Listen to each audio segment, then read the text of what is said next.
I got my first coal passer job on the John Dunn Jr. ore carrier, built in 1905. At that time it was old. Probably not around anymore.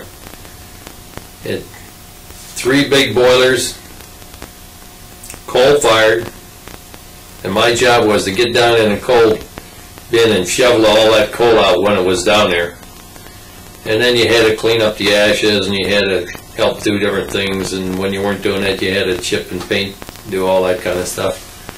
I was on there about 3 months or so. I got off in South Chicago, I remember that. And I was running around Lorraine there, I was getting in trouble. I remember there was a lot of bars at that time that would serve kids 18, you know. We used to go over to out in South Lorraine to some hillbilly bar. We used to go out there, South Lorraine, to some hillbilly bar out there. And I remember, and we get mixed drinks and get whatever we want, you know.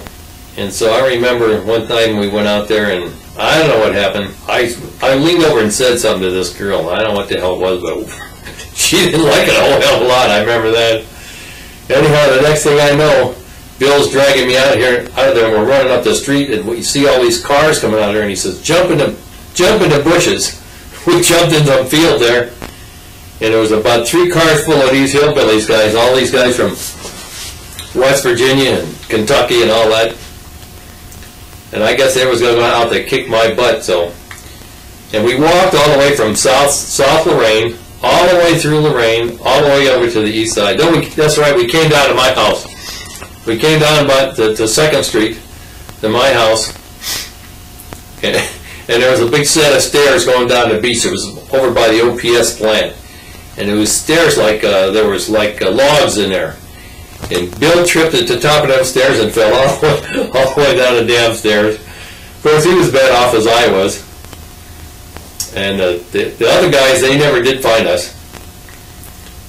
And so anyhow, after that, I met these guys, because they heard I just come off the lakeside. I met them at some dance somewhere. We always had a dance. Every Friday night they'd have a dance somewhere. And they had graduated about a year ahead of me. And so his father was sending him to some religious college.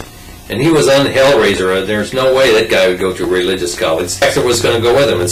I'm going to drop college in South Carolina. Then I'm going to hitchhike back up to Boston. No, back up to Baltimore, and I'm going to ship out in Baltimore. He had a Siemens card too, see. He said, I'm going to ship out in Baltimore. So I said, okay, I'll go with you guys. So we got this old junky Ford, 48 or whatever it was. The windows wouldn't roll up. The windows were open all the time. They wouldn't roll up. Didn't have any second gear. It didn't have any clutch. The brakes weren't worth a damn. We tore the back seat of it out. The thing just barely ran. We tore the back seat of it out and put a great big trunk about 4 feet, more than that, maybe 4 or 5 feet long and a couple feet wide. We tore the back of we tore the seat out of the back of the car, and we put the trunk back there. And I sat back there, and then 2 guys sat up front. Well, we changed off once in a while driving that.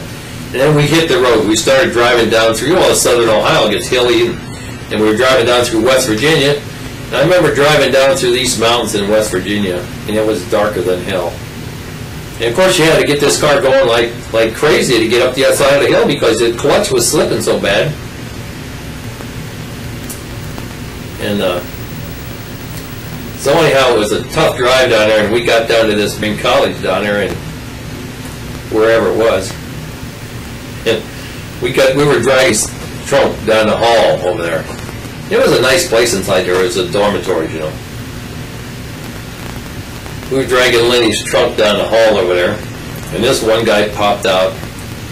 And the guy obviously was sorry to say that, maybe in this time you don't recognize that kind of thing, but the guy with that, I mean, you could see the wings growing on this character. And he flipped his wrist and batted his eyes at him. He said, get the trunk out of it, get back out in the car, take it out in the car. I said, what are you going to do? He said, well, we're going. He said, my folks got a place down where their summer house is. So anyhow, we got in the car and we started driving south. We got to some little place down in Georgia. I don't know where the hell it was. It was in the middle of nowhere. We come out of, we was in the hills and in the swamps down there in Georgia. All of a sudden we come over the top of the hill, and down to the bottom of the hill was this store on stilts. The stilts were about 6-8 foot high. And it was a store front, in the front of it, and they had a cooler there with drinks and stuff. And at that time you could buy malt liquor. Down in the South it was all malt liquor. Guys didn't drink a whole lot of beer, they drank malt liquor. Well, I never drank malt liquor before. I never drank malt liquor since. I don't even know if they got it anymore. I suppose so. Anyhow, it came in little cans. We got a couple of these cans. And then there was some swinging doors, like they had kind of a dance thing in the back. I guess it was Friday or Saturday night, I don't know. They had a kind of a dance place in the back. So we walked through these swinging doors and walked over there to some chair and tables and sat down. And so I walked over by this girl. This girl kept looking at me. So I told this guy, I said, I'm going to go dance with this girl. So I walked over to this girl and I started dancing. I didn't say much. I didn't say anything, I don't think. And this girl started telling me, she said, boy, and of course she had a Georgia accent. And she said, boy, she said, you better get out of here. She said, all the trouble you guys cause, she said, you got a lot of guts coming around. He said, these guys are going to kill you. Well, I didn't say anything. I knew if there was any problems, I had to get out of it. All we had to do was talk, because there's no way we could pass for anybody that lived around there with the accents we had. So I didn't say nothing. I danced with her, and she said, go on, you guys get out of here, this and that, and blah, blah, blah. I don't know what else she said. But apparently somebody came in that looked exactly like me, and they had caused a whole lot of trouble the day before, or the week before, or something. So I went back and sat with these guys, and they said, what's that girl saying? I said, she thinks I'm somebody else. She told me, she said, we ought to get out of here, these guys are going to kill us. And of course, at that time, there wasn't anything too he couldn't handle, but I guess he didn't want to get in any trouble down there. And he was leaving. So anyhow, we went and got our car and drove off, and down the road somewhere the clutch went out. So we didn't have any tools. Of course, I'd been on the lakes making big money, living high on a hog. And so we got down there and the clutch crapped out in some place, and we had to pull into some guy's service station there. It was still in Georgia, I think. Had to have the clutch replaced, but we didn't have the throwout bearing replaced. So that was my fault. So we got down into Florida, and we were driving on Daytona Beach. Driving right on the beach in this crummy old car. Luckily it hadn't rained or anything. And took us about 3 days to get down there, 36 hours or something like that. Anyhow, we were driving on the beach in Daytona Beach, and the damn car crapped out. The car, we stopped and the car wouldn't go, or I can't remember what. The engine would run, but the car wouldn't go. So the throwout bearing was screwed up or something. And here the tide is starting to come in, and this car is stuck on the beach. And our clothes, what we had, I guess I had a sea bag, or I didn't have a sea bag at that time. I don't know what I had.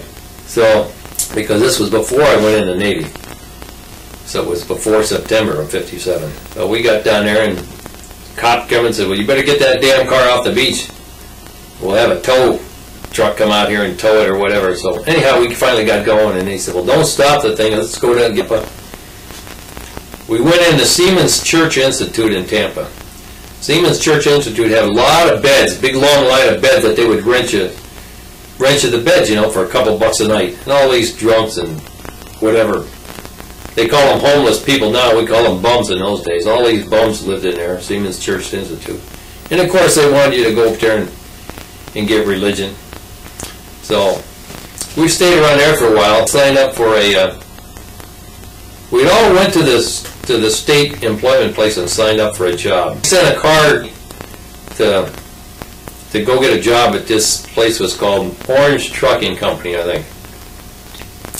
Well, him and they ran off with somebody. They went somewhere, and they left the car there and everything, and I was still there.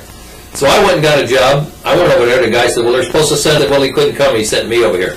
I said, I can do the same thing. He said, okay. He said, do this and do that, and I helped him for a couple days. I was there for maybe a week, and I said, the hell with this. I ain't staying here. So I quit after the first week or couple